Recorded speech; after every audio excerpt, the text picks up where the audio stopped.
And welcome to part 2 of the Weekend Warm-Up Dynasty Pros podcast with Big Boned FFB and Mike Greinberg.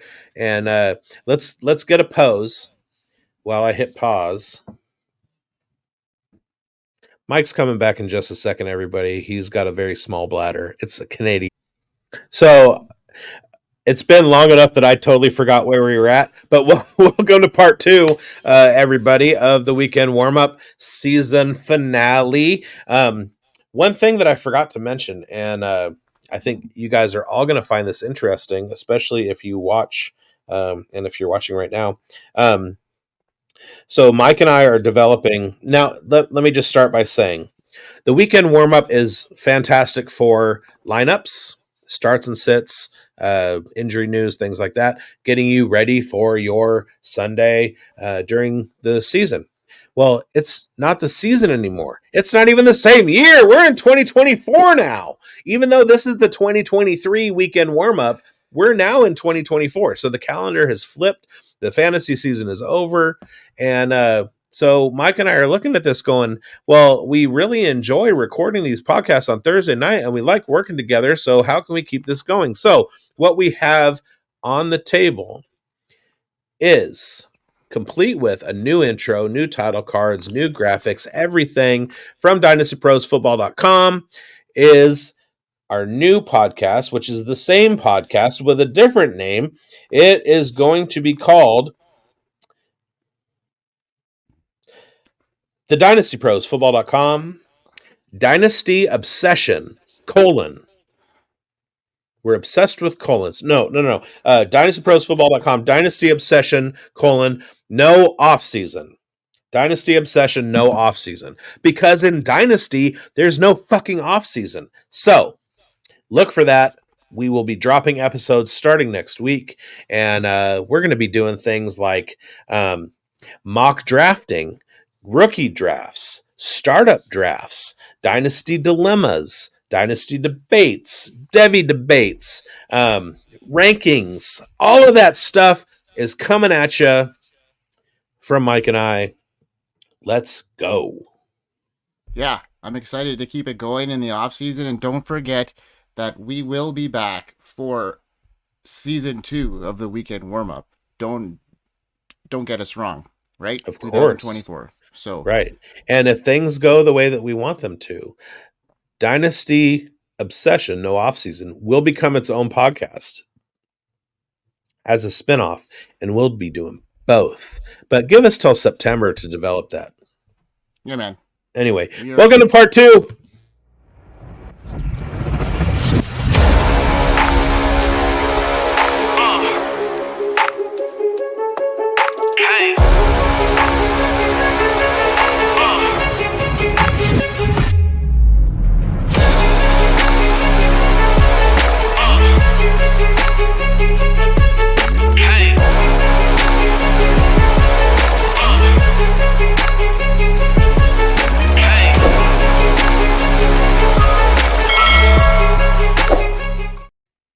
Like, subscribe, share, click the bell, comment.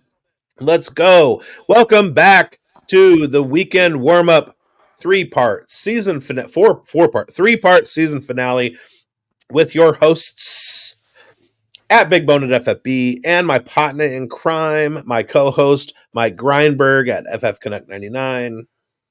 We here with you. All right, so we just finished recording part 1, which was our 2023 MVPs of the fantasy season. We are now going to bring you the 2023 least valuable players. Now, you may be asking yourself, why do we care about who had a bad season or whatever? Well, number one, I tried to not keep it to guys that got injured and wound up on the IR and lost their season. Because that isn't, you can't really do anything about that. So we're trying to keep it performance based. Who did we have high expectations from that didn't really live up to it? And there's two reasons to track these. Number one is because people who have been at a certain level that had a dip, they might be people to watch out for breakouts in 2024. Also, they might be complete fades and avoids in 2024. So that's why this information is very important to you. Exactly. So that's that. Now, a funny thing happened on the way to the weekend warm up. And Mike and I recorded a podcast for my channel, the Fantasy Burn. Go check that out, Fantasy Burn on YouTube. You can find a link in my Twitter at BigBonetFFB. Enough self promotion, shameless. But when I was doing my research to try and put my title cards together and my promotional effects together, whatever, I found a very old picture of Mike, probably from about 10, 11 years ago. And in that picture, that photo, Mike is like fully in a chef's toque. Like, and we're not just talking about like a chef's toque. We're talking about like the 4 foot high chef's toque. So jump to our Twitters and find that picture. It's hilarious and perfect for the tone of that show. But Mike is in that picture. He's on a break and a he's drinking a beverage, a sparkling beverage in a can, and It's a that's bottle. It's a bottle. is it a bottle? Okay. Yeah. I saw it was Coors Light and immediately my ADD brain cut it off there. But apparently in Canada 10 years ago, they had a product from the Coors company that was Coors Light iced tea. And it did not even occur to me that that could be a thing. What marketing genius came up with that? Coors Light iced tea. Coors Light iced Ice tea. tea. All right. So yeah, look for that. But with that, let's get into our least valuable players for the 2023 season. You started off in the last one, and because, as we noted, typically we do injury and news, and we would have Mike with the news, and we don't have that. So you started off, and if you would like to, I would like to open the floor to Mike Greinberg to start off with a least valuable player. You want to do that? Yeah, I mean, okay. So this for me, I took a little bit out of context. This was a least valuable player to me, or like something that I whiffed on. So it was a least valuable call type scenario. So, Yeah. or it was like, so I'm gonna start with one here. Probably my biggest least valuable player, because he wasn't valuable to me in any sense of the way. Okay, and that's what I took it as context. He wasn't valuable to me because I didn't draft him anywhere, and I probably should have drafted a lot more of him. Um, Oh, okay. okay, I see where you're so coming from. I see where you yeah, come from. It's a yeah. I see what you did there. yeah, like I had a really bad take on this player headed into this season, and I didn't draft him anywhere, so he wasn't valuable to me in any way. He was the least valuable to me because I had him nowhere. Like I couldn't even acquire him if I wanted to, and it would be hard for me to acquire him because I would have to like really swallow a lot of my pride to do so, because you know that's just how it is. I could do Um, a top 10 list of those guys. Yeah, well, I did not draft a lot of Travis Etienne Sam because I didn't Howell. believe. Yeah, Oh, well, I didn't believe he would pan out for three reasons.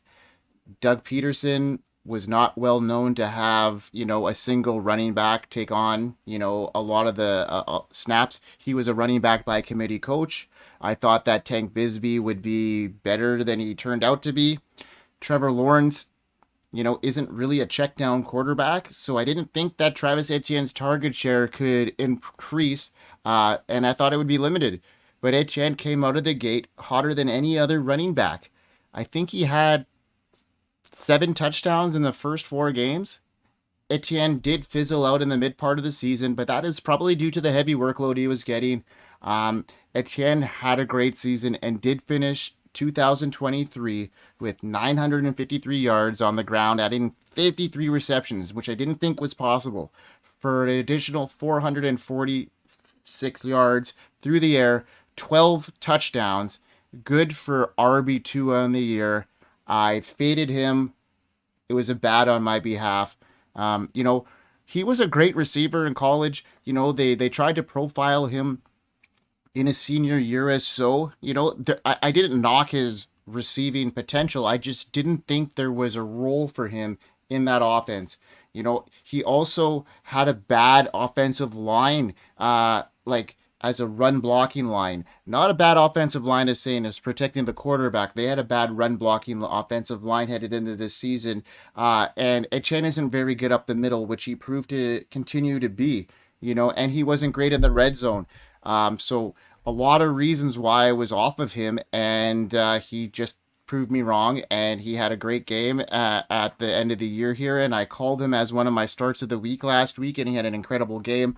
So you know, I did turn the corner on him. I still don't think he's an elite back, but I see him as a top 10 running back now. I can't deny it. So I had to eat a lot of crow this year on my Travis Etienne call, and yeah, that was me. That was my LVP at running back. I want to see. I want to say he was RB3 or RB4. No, he was RB2. RB2. Oh shit. Okay, RB2. Yeah, yeah, Um, yeah, yeah. With that last game, he catapulted, and he didn't do much to get you into that Vaulted. playoffs either, because he 15 and 16. I think he had like a combined 20 fantasy points between the two games. And then week 17 he was a league winner. But like, It happens. how many managers had him in the final though? Yeah, like you had In the to. best, it was the best ball. Yeah, I but To be fair, I traded him away in the preseason, so like I I get it. But if refresh my memory because I know that I did a video that was a Dynasty Dilemmas video for dynastyprosfootball.com, and I argued by Travis Etienne. Mhm. Was that with you? Yeah, man. So we did Etienne and Pickens. Yeah, and you know what? That Okay. didn't get that didn't. No, we did Pickens at first, but Etienne didn't end up getting because we had some audio issues and stuff like that. That was one of the first times we Okay. did it. So, yeah, yeah, yeah. Okay. Speaking of that, and not to be victory lapping Etienne too much, but I just want to check something real quick. And the only reason I do this is because I'm very insecure and and I need validation from everybody. And I argued for buying Travis Etienne, and I also argued for buying George Pickens. Although we both said make sure that it's an appropriate value, and we agreed to agree and disagree at the same time. But let me say we were talking about Pickens as wide receiver 36 and being a solid flex play. He finished as wide receiver 24. So Hmm. he's at the bottom of wide receiver 2. Suddenly, with Mason Rudolph, with an actual quarterback that can get him the ball, George Pickens There had was okay. himself a solid season. So, hey, There was two arguments I had third, with Pickens there, and I said that Kenny Pickett wasn't the quarterback. He mhm, couldn't sustain two wide receivers, top wide receivers. So Kenny Pickett wasn't in the picture at that stage, and also Deontay Johnson needed to be out of the picture too, and he was injured for a big chunk of the season. So two things came to sure, fruition there, and if Pickett played the whole season, and also I did not foresee them cutting Matt Canada loose when they did. Like they were a they were a 500 team when they cut him, and they could have done it last year and they didn't. So it was a surprise move as well. So all yeah, those things put into favor. It wasn't his talent. The guy was a contested catch monster. He's a great talent. He wasn't a good separator, and his middle routes weren't good. He was running a very simple playbook. They opened it up a little bit, and now he's showing out. Like right. he No, no, and I'm not. yeah. Believe me, we we both were in consensus with that, and we both had him tabbed as a low flex play wide receiver 3. Both Yeah. of us. The only difference is I was saying that as a positive, and you were seeing that As a as like a negative. negative. Now he did a lot in the last couple weeks because we talked about it in the middle of the season, and he wound up. He was like sitting right around wide receiver 36 for almost the entire year. So we were both right on in our assessment of Mm. where he was, and it wasn't until the last couple weeks that he was able to kind of like springboard into the wide receiver 2 conversation, because I remember saying so many times on this podcast, get him and Treylon Burks, oops, Mm. spoiler alert, out of their situations, and with good offenses that focus on those two guys, because they're both supremely talented wide receivers that have dealt with myriad other things. One with a terrible quarterback, and some injury history now, and blah blah blah. But so I love those two guys. Yeah. And Pickens was fun to watch at the end of the season. All Yeah, right, you know what? so And his consistency also improved too, which is he was which worried me at the beginning of the season as well. And he's getting that target share up there. He's becoming more of a consistent part of that. He's not relying on solely the contested catch, long downfield, big play. Um, and when you add that to his game, yeah, he can be an alpha, and we'll have to see what happens with a better situation for him moving forward. and the separation thing is a little bit excuse me, is a little bit overrated in my estimation. I argued with people a couple of times this season about how he doesn't necessarily get route separation, but he gets separation from the defender at the point of the catch. He does a good job of using his length and his athleticism to separate himself from the ability for the defensive back to get in the way. That Whether or not he's putting 2 or 3 yards distance between him and the defensive back in his route running, um, he does a good job of creating a catch point where the defensive back doesn't have an opportunity to defend, and we've seen that throughout his college and NFL career. And he's fast, and they focused on him, and it was fun to watch him break out as a heavy investor. And hey, one of the things that we were arguing was like where to draft him and what to do with him in Dynasty. And the whole point was that we were both looking at him as a wide receiver 3, and he absolutely gave us a little bit more value than we were expecting. So that's pretty mhm, cool. Regardless of what the genesis of our argument was, yeah, we both fucking nailed the analysis, Mike. That's why we're good. good. All right. Exactly. uh, Okay. so I forgot what position. Did you just do a running back? I did I did You did. Etienne, yeah. You did Etienne. Okay. So my that's a good segue into my 2023 fantasy least valuable player at the running back position. We just spent the first episode of this 3-4 episode rollout talking about the Green Bay Packers, and we put a lot of time into that. And one of the things I said was hopefully they can get themselves a running back, because everybody knows AJ Dillon is getting on in years.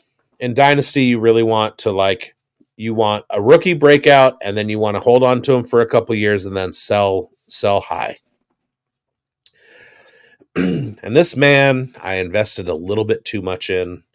I took him as a 4th rounder,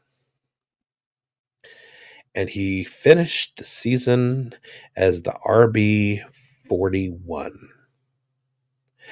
And it wasn't an IR stint. It wasn't something where he had a huge injury and they just stuck him on the IR and he missed the season or whatever. It was nagging injuries. He's practicing, but he's not going to come back. He's practicing, but he's not going to come back. He's practicing, but he's not going to come back. Oh, he missed practices this week.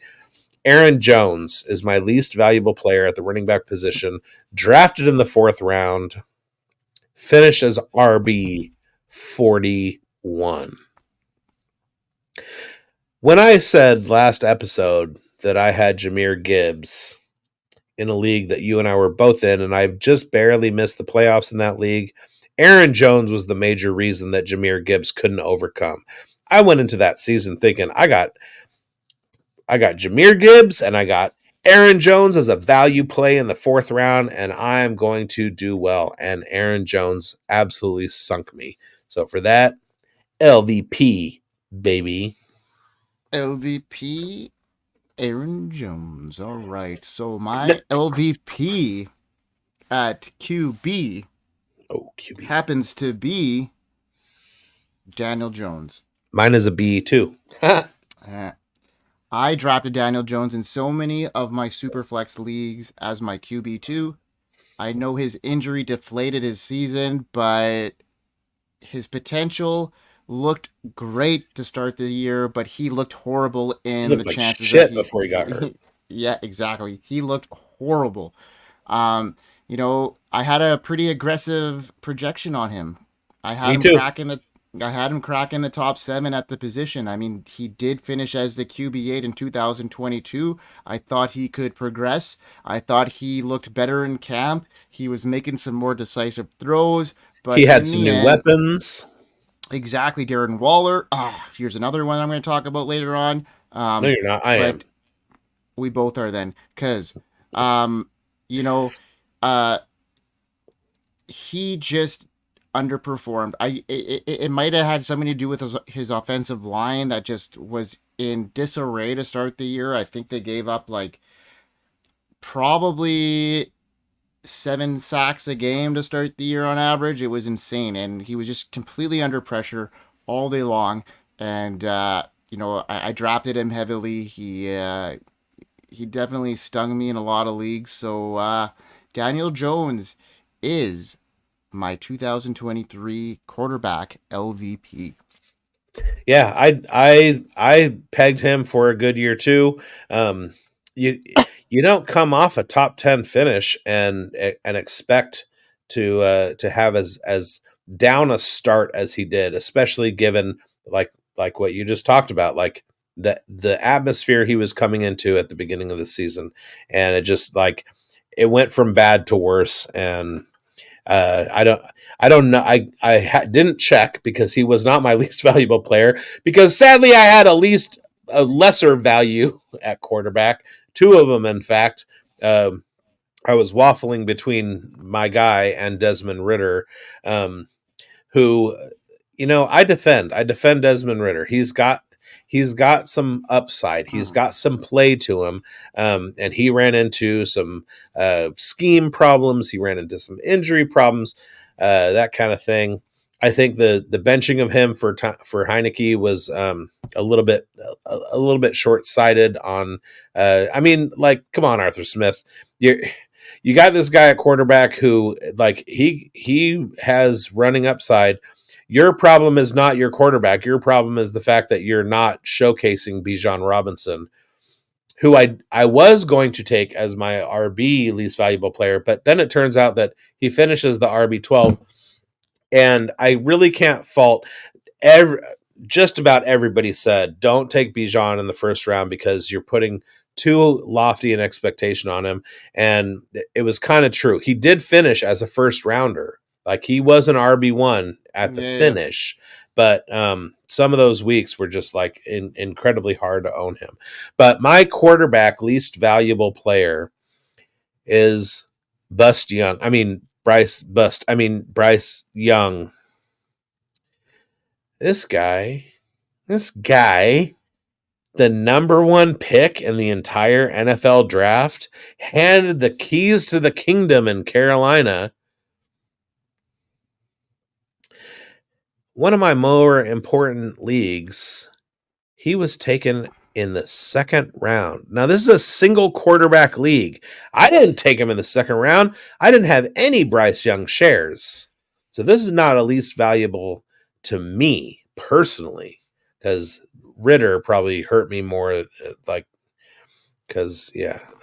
But least valuable fantasy performance when you're being taken as the quarter in the second round as a quarterback in a single quarterback league, and then you go out and you perform at what, the QB 25 level. Come on. Yeah. That's just absolutely insane. Now, to be fair, he's thrown to DJ Chark and Terrace Marshall and Tommy Tremble. And the only thing good about that offense was Chuba Hubbard, to be honest. The, and what's sad is that they had a super, super good defense. Their pass defense was one of the top in the league. Yeah. You could Mm-hmm. almost not throw on those guys. They should not be in the bottom 5 teams in the league with that defense. And that offense was so bad it couldn't overcome how great their defense was. And so, Bus Young, you are I, you know, I I I said on this podcast earlier months ago, I see Bill Belichick taking over in Carolina. I don't see that narrative out there much. Everybody thinks that Belichick is going to go to like the Chargers or something like that. And Mr. Tepper didn't really do much to help his public profile when he threw drinks on opposing fans. But I still see him being able to write Bill Belichick a blank check and say, "Fix my team," and Bill O'Brien, he's the New England Patriots offensive coordinator. He had Bryce Young at Alabama. It seems like a perfect fit to me. And maybe whatever ails Bryce Young with Bill O'Brien at the helm and some rebuilding of that offensive line, I can see them doing some things with that. I mean, Bill Belichick is a defensive guru. He can look at that defense, get Mm-hmm. rid of UC Davis legend Ejiro Evero, who's going to move on to bigger and better things because that guy is an absolute genius too, and will be a head coach next year. I just don't know who for. But I can see Belichick taking over that program with Bill O'Brien and turning Bryce Young into a valuable asset. And I was out on him. I didn't draft him. I was in on Stroud. I wasn't in on Levis either. I think Stroud was probably the only. Well, okay, I was going to say he was probably the only rookie quarterback that I took. I did take Aiden O'Connell and Clayton Tune in a few different places, just based on like my last pick in the draft kind of thing. Mm-hmm. The price on Bryce Young was just absolutely astronomical for what he turned out, and that was QB 25. Like, I mean, that's a bust if I've ever seen one. First year. Now, overall, in general, in the NFL, you can't really call a guy a bust in his after his first year unless his name is Jamarcus Russell or Ryan Leaf. But yeah, Yeah. in fantasy circles, Bryce Young, terrible, terrible, least valuable player in 2023. That's a fair assessment. It is fair. I mean, I was not a huge Bryce Young truther just because of his size. I mean, I'm sorry, but he's not even as big as Kyler, and that really scares me. Um, That's why I was out on him. Was yeah, absolutely just his size. Period. That was yeah, it. yeah. I mean, he looked like he was seeing ghosts this year. That offensive line did him no favors. He was under pressure a lot. They didn't they didn't make that playbook suit him. Like, let the guy do what he does best and huck the ball. And they weren't allowing him to do that. They were simplifying the playbook, and that gets him out of his element. It doesn't let him start a rhythm. I think they need some fresh blood there. I think they need to bring in some talent, like you mentioned, and I And think not he'll be Frank Reich. They need not exactly. Frank Reich. He's terrible. Yeah, Frank Reich is yeah, terrible. yeah. He's I mean, outdated. He's outmoded in the NFL. yeah, I think you hit that right on the head there, and I think he needs some supporting cast, and he needs some people that'll get him in the right position. I mean, just like Justin Fields does too. So, all these guys, they need the right coaching staff. Just look at what Jalen Hurts is dealing with this year without Shane Steichen. I mean, the guy looked like a totally different quarterback last year. AJ Brown and him seem out of sync in the last half of this year. Still 24 though. I mean, I, he had a good I year. he had a great year because that tush push. I'm not knocking Jalen Hurts. He's helped me win some leagues, and that it's not the same offense, and you just need to have that right situation for a quarterback, especially a young one, to develop properly, right? So, Yeah. all right, Yeah. let's do some wide Imagine somehow the Panthers draft Marvin Harrison Jr., bring in Bill O'Brien, let Bill Belichick cook with that defense. Carolina they could go from worst to first like super quick, especially in that division. Yeah, straight up. Let me be the GM, god damn it. Yeah, you're the man, cool guy. I'm cool. I'm a cool guy. All right, so I'm gonna talk about um my wide receiver LVP, and damn, this one hurts. Um, I'm bleeding the colors here. I was just completely off, and I feel bad about it. I had Sky Moore pegged as a top 36 wide receiver headed into 2023. All signs are pointing that way for one of the Chiefs wide receivers. I just had the wrong one, and man, was I wrong on Sky Moore. I had him pegged for 75 receptions for 950 yards and 4 touchdowns.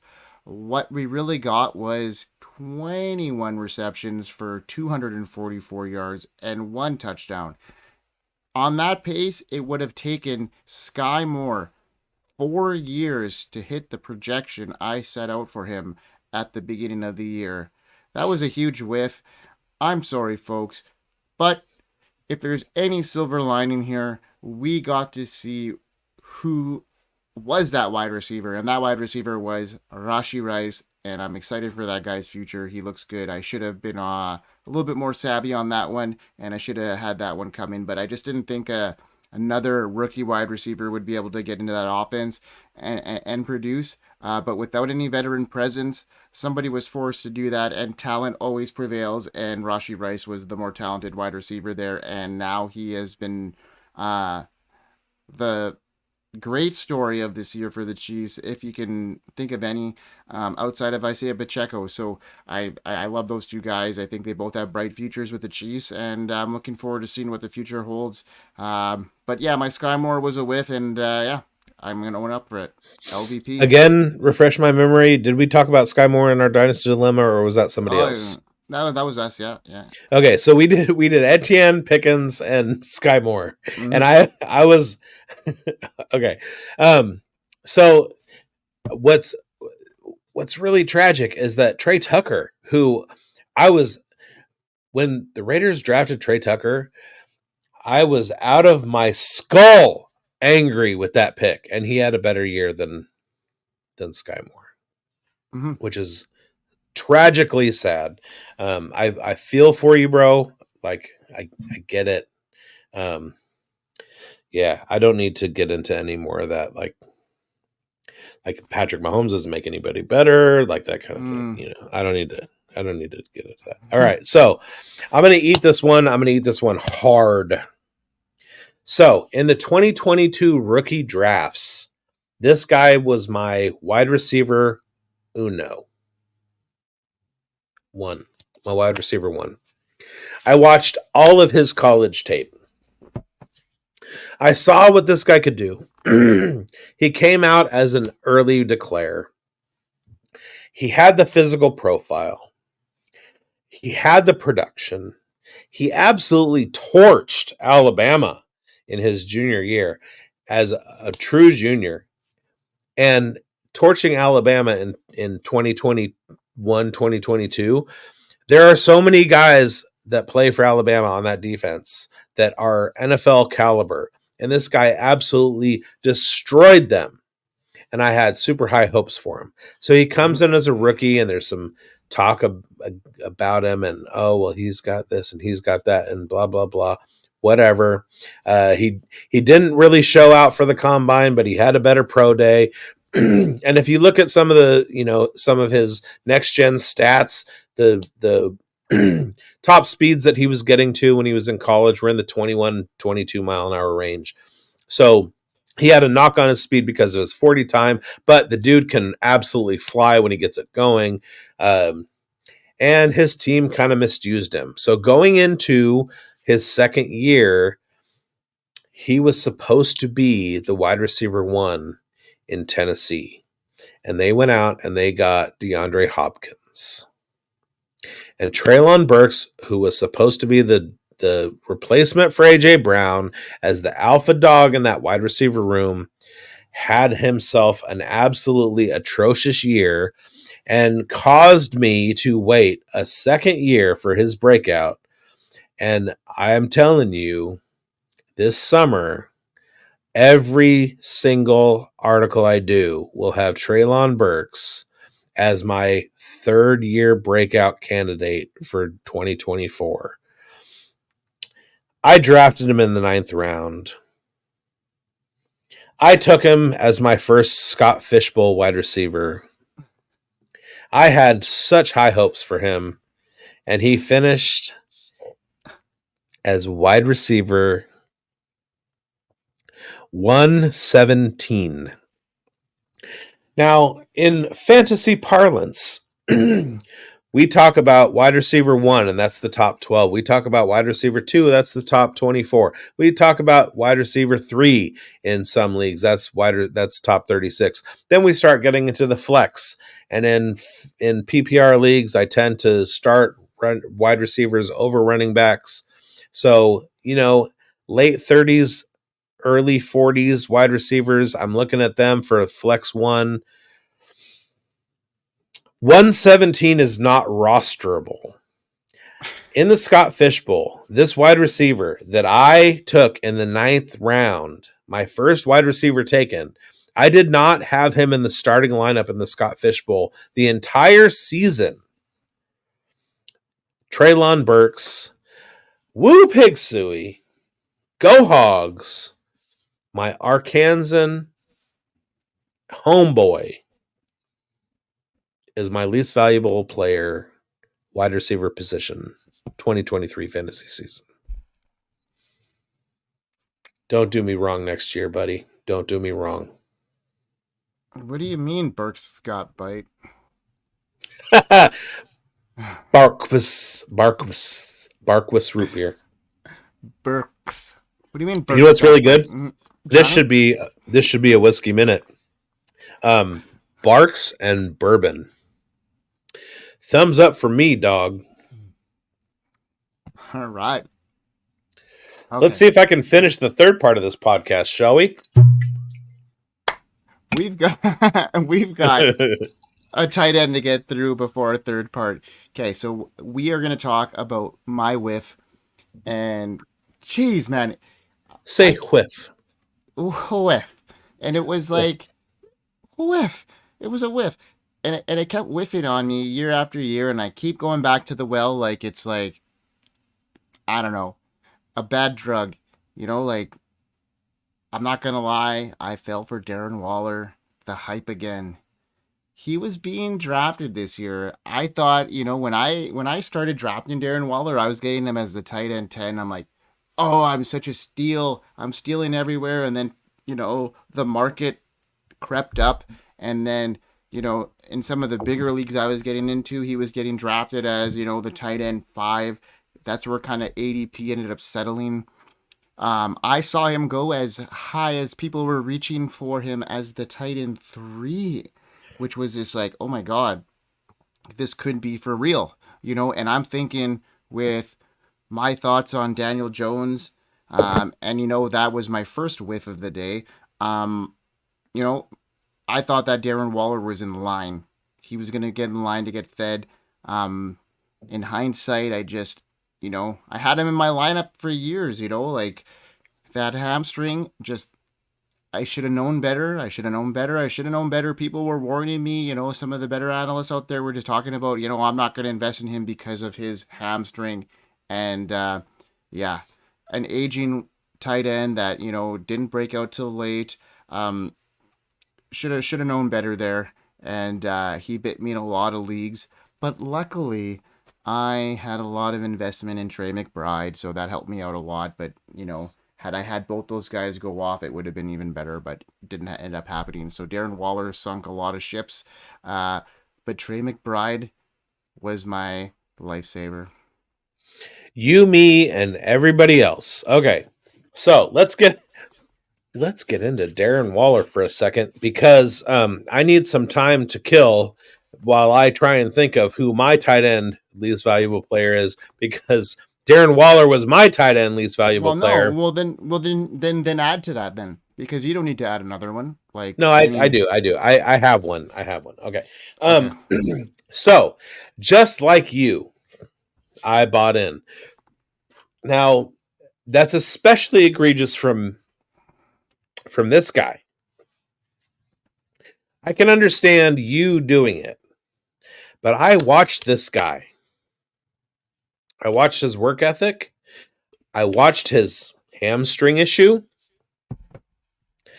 I was high on him after his tight end breakout with the Raiders and love the guy. I mean, Darren Waller, if I could do like a top 20 NFL players of the last 5 years, Darren Waller is absolutely up there. I love him because of the things that he did for the Raiders.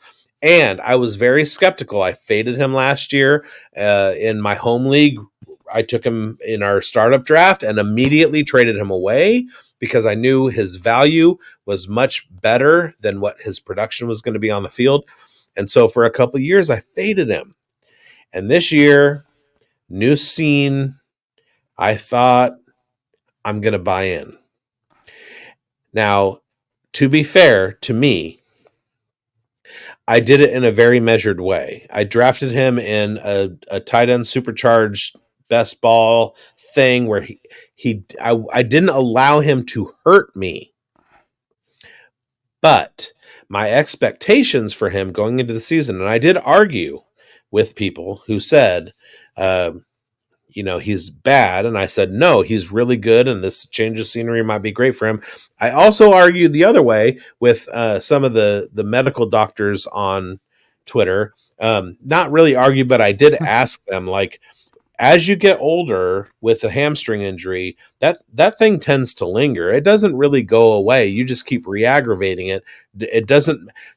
And the reason I say this is because I had a terrible hamstring injury about 10 years ago, and it pops up every single year. Now, I did that in my late 30s. So I understand in your 30s, like if you have an injury like that, it can continue to linger. And I thought that was the case with Darren Waller because of how I watched him over the last couple of years. He finished as tight end 24. Even the tight end guru at Koopa Fiasco, Andrew Cooper, um, accountability is important, had him in the top 10 because that was his upside. And nobody disagrees with you, Mike, on his upside. He had the potential, if he could stay healthy in a new system, in that environment, with Daniel Jones staying healthy the whole year, he could have been an absolute smash. Just didn't turn out that way. Still good process to a certain extent.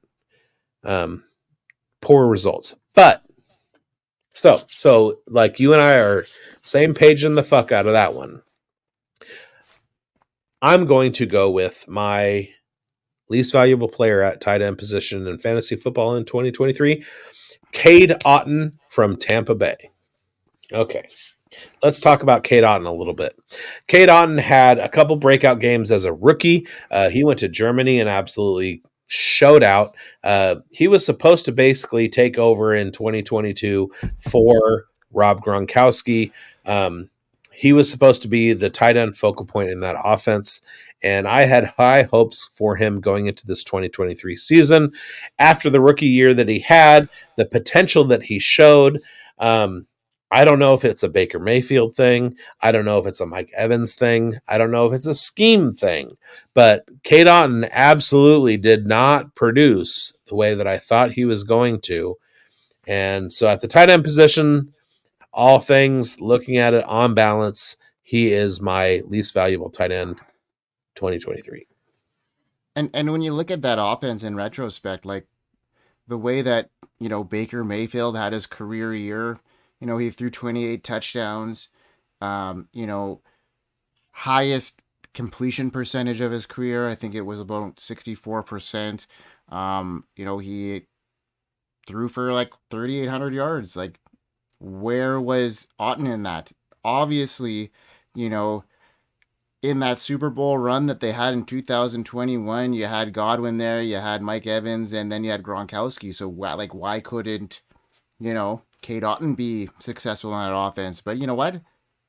Who kept up there? It was Rashad White that kind of took the glory away there, and I think that Kate Otton was a disappointment considering what the potential could have been in retrospect with how good that offense was this year.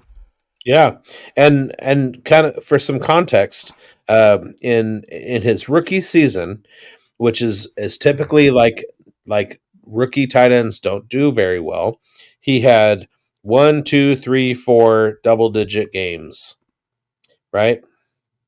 Moving into his and including in the wild card against Dallas, he had 7 targets, 4 receptions, almost 10 points in a playoff game. In 2023, he had 3 double-digit games, 2 at about 10 points, tight end 12, tight end 15. Those were his best finishes. Tight end 12 in week 2. That was his well, those were his best finishes aside from week 9, tight end 3. That's his potential. 9 targets, 6 receptions, 70 yards, 2 touchdowns. That's what Cade Otton should be doing, right? I mean, he's a stud. He's an absolute stud. And again, the irony of me hating on Baker Mayfield his entire career and thinking Cade Otton was going to have a good year this season, to Cade Otton shitting the bed for people that like tried to count on him, and Baker Mayfield actually having his career year. I was like, Kyle Trask at some point is going to win that job. I had zero faith in Baker Mayfield, and I was targeting Cade Otton as a tight end too, in a lot of leagues. And Baker Mayfield winds up in a rosterable, a startable quarterback, especially at the end of the year. And Cade Otton was just nowhere to be found the entire season. The irony of that is stark. Now, in my home league, I've owned Cade Otton, and Tate has owned Cade Otton, and Tate's wife Sarah has owned Cade Otton, and I'm pretty sure Dominic has owned Cade Otton, and Dave has owned Cade Otton, and we have this thing in our home league where we're just basically like passing Cade Otton around. So anybody who is familiar with memes, if you've ever seen the meme of let's call her an actress, and her first name is Piper, and she's sitting on a couch, and she's surrounded by some fellas. I turned that into a Cade Otton meme where our entire league is just basically passing Cade Otton around like in a Pornhub showcase. Okay, so we'll anyway, yeah. Go on, yeah. So Cade Otton, well, my least valuable tight end. you talked about like Baker Mayfield, and it's like he's borderline startable. Man, the guy finished QB9. It's freaking insane. And I had so much Kyle Trask shares because of that fact, because there was so much variable in the preseason. I was like, I'm eating so much hay right now because Baker Mayfield is in America we call it crow, eating crow, not hay. In Berta you may call it hay, but in America we call it crow. Yeah, well, it's all of it. We're eating whatever that's unpleasant. I'm eating something that I don't want to be eating right now, whether it's Otton or poop or whatever it is. It's not happening. And either way, Kyle Trask did not end up panning out, which I thought he would. I'm almost ready to, dump him off my fantasy dynasty rosters. Almost? What are you talking about? What? I don't. Almost. I don't know. Come on. I should Kyle be. Trask? I should be.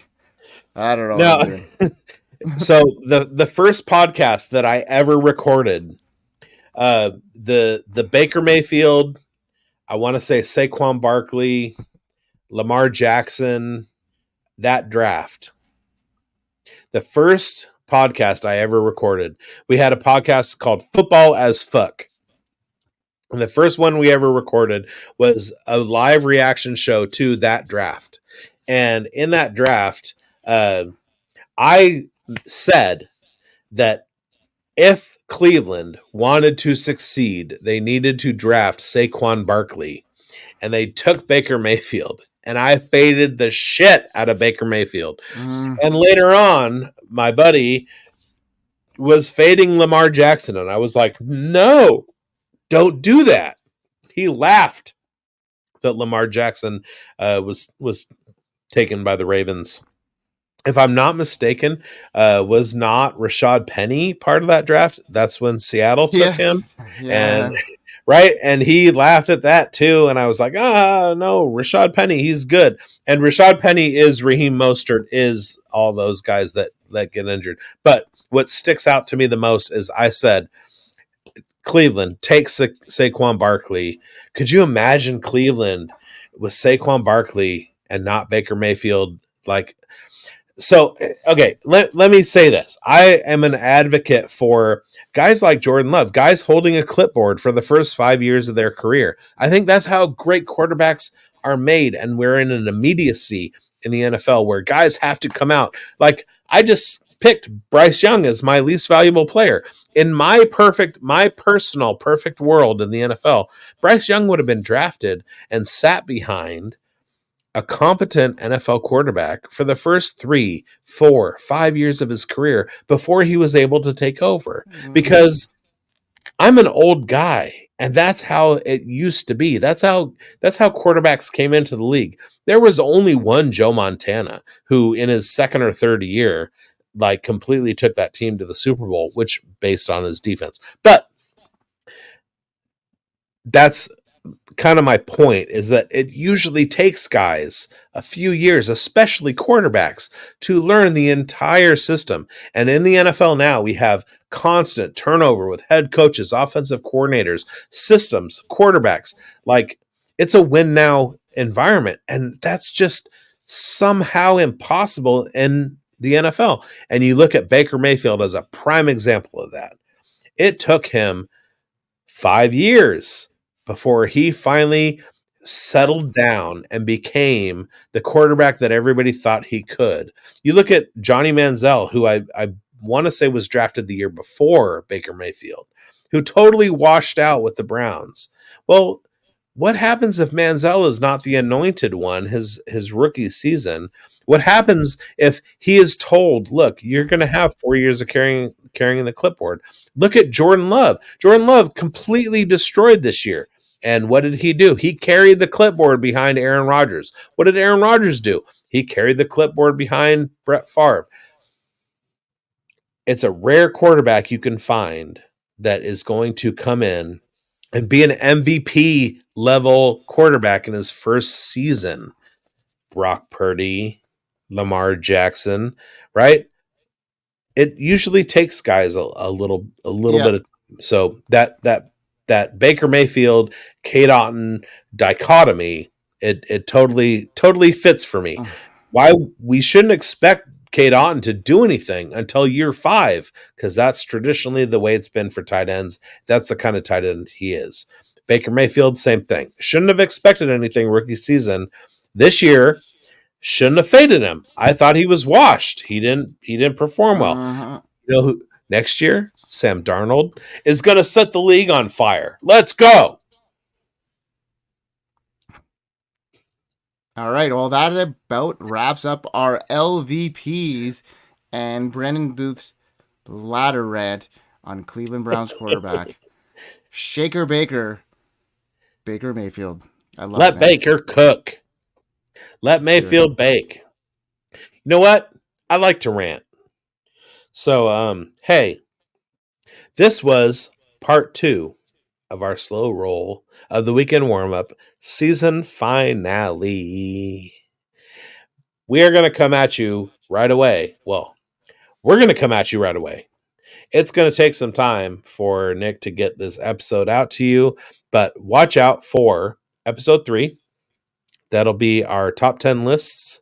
And it's going to be Mike Greinberg's top 24 or top 24. We don't have that long. Top 10 breakout candidates for 24. My top 10 rookie draft values for 2024. I'm going to see if I can finish this bourbon. Thank you guys for watching. Like, subscribe, comment, share. Let's get this thing going. And producer, hit the outro. We'll see you in a bit.